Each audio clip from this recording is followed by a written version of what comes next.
me. I've elevated in certain areas. I've graduated to a new level. I would say like that's the best way I could say it, Dr. B, is around that time when you and Rod Hayes was talking about the ending of the Kali Yuga, have graduated to a new level of consciousness, and I am definitely thankful for that, Doc. Definitely thankful for that information.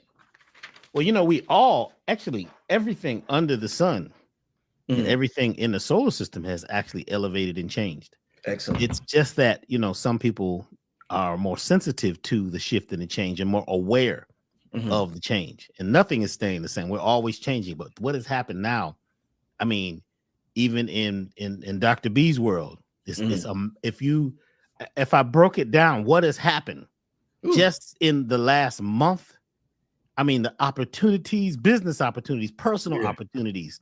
Excellent. You know, it's just deep, man. It's just excellent. We have to be open and allow change and expect it. We're going to get into that in just a few. Oh yeah, a wonderful show. A couple of announcements tonight. Wonderful show we got planned for tonight. Dr. B, very interesting title: The Butterfly Effect, Avoiding Spiritual Narcissism. And to start out with, Doc, that is a very important topic. Hasn't been talked about that much in terms of spiritual narcissism. We'll talk about narcissism, or we'll just talk about egomaniacs or something like that in the spiritual community. But that as a phrase, spiritual narcissism, as we all attempt to ascension, as we all raise our consciousness, it's a tricky game. We have encounters with entities and energies, and they may start to tell us things, and we may start to believe that we're the greatest thing since sliced bread, or we may go down the wrong path along the way, Dr. B. And it's not a pretty sight. It's not a pretty sight at all, Dr. B. And I want everybody to avoid going down that path as they raise their consciousness, Dr. B, because sometimes you can never return from that path. It's such a wrong turn. You don't get back on the road, and I've seen it happen. So let's start out this conversation with what exactly do you feel is, you know, the spiritual community is growing so immensely because all the information is on the internet.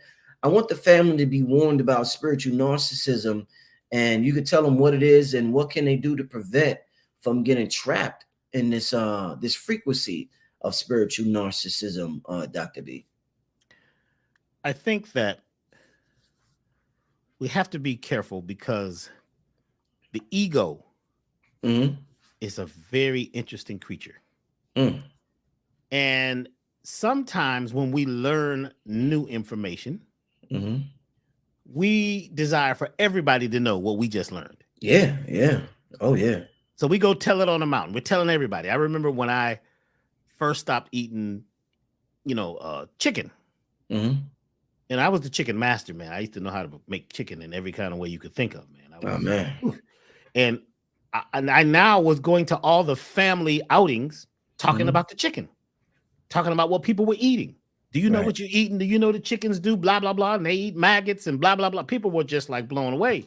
And I had become like a zealot, almost like a religious zealot, forcing my opinion on others to the point where I was eroding the vibration and the energy of the space with my seemingly positive information. I was actually spreading fear and anger and worry and all these things into the environment. Wow. I felt that what I knew about food, what I knew about life, everybody should know. Yeah. Ask for permission. I didn't ask anybody if they wanted and desired to know. My ego said, I'm telling everybody. I've always been a kind of a revolutionary. So I put on and I was marching and I became like the vegan police for a while. You know what I'm saying? And it just got to this point where it got ridiculous until, an elder sat me down and said, bro, what's going on? I said, well, the meat is killing people. He says, you're killing people. Ooh. Bro, no, I'm not killing people. You are. You're destroying people's vibration. You're destroying their peace and their love and their harmony. You're coming in. You're doing more to the environment than what they're eating is doing. That's deep. Because your ego says that you are now the knowledge God. You're the king of food, and you just learned something 15 minutes ago, and now you want everybody to change their life because you've changed yours. And your attitude is terrible. Your approach is terrible. Nobody asked you, but you feel because of what you've learned, everybody should learn this. This is what happens when a lot of people, quote unquote, come into what we call consciousness, which is even a funny word because you're always, if you're awake, you're conscious. It sounds cool, you know, he's conscious, or you know what I'm saying? Even the word spiritual, you couldn't be alive unless you were spiritual. But we think spiritual means that, you know, you're positive, you're talking soft, or you're talking about some deep stuff. That's not technically what spiritualism is. Spiritual means to be spiritual, to be spiraling, which is what your body and your energetic field is always doing. We live in a spiral universe, on a planet that's spiraling around the sun. So some of these terms get real commercial and they get labely and brandy, but we should be careful, especially at this time. And the reason why is because, and you know, some folks will use this one right away. We just came out of the age of deception.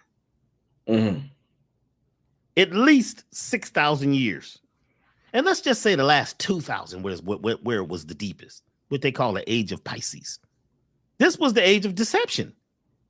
Now, what happened? Well, we were so far away from the center of the galaxy that we were not receiving the direct information from the cosmos, right? From the center, from Hanab-Ku, the central sun, that would give us the information to know how to be at our best.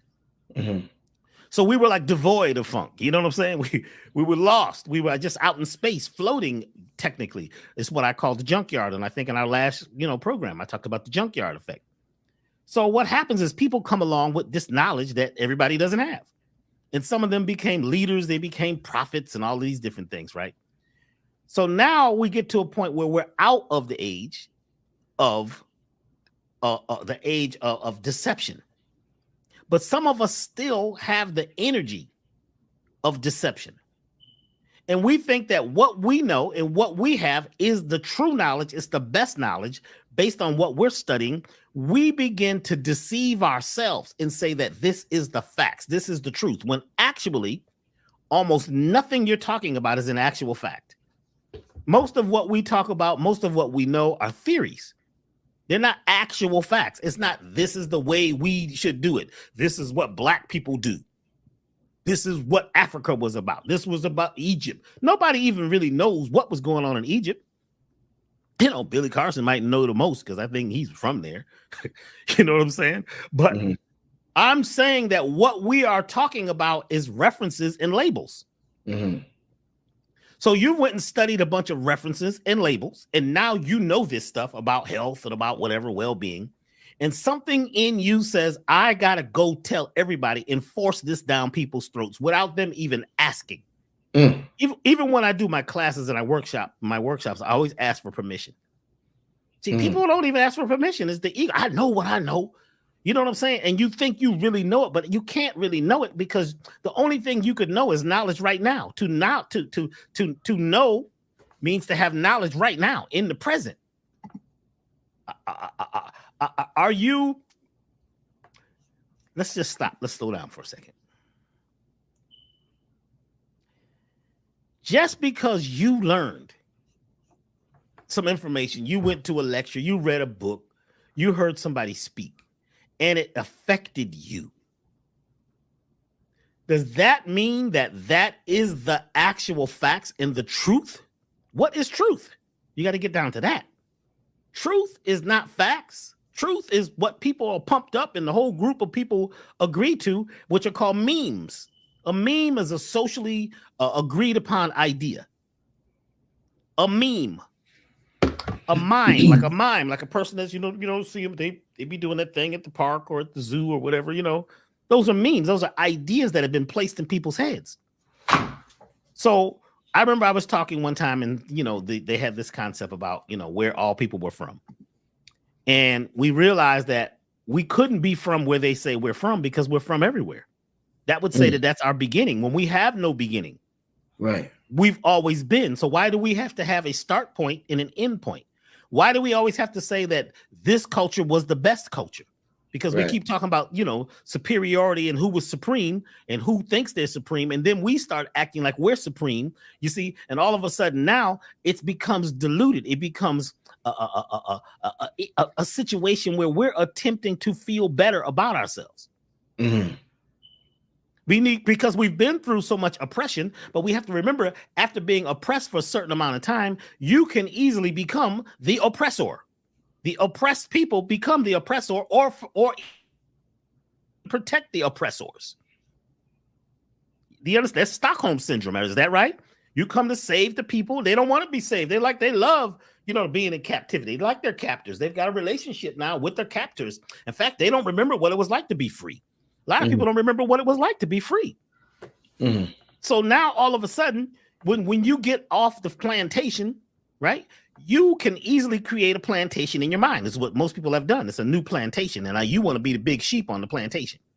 So you call yourself, you know, sheep, you know, king, sheep, such and such. And you got all this knowledge and you're always running around telling the other sheep what's going on. I'm telling y'all the truth, where we're originally from.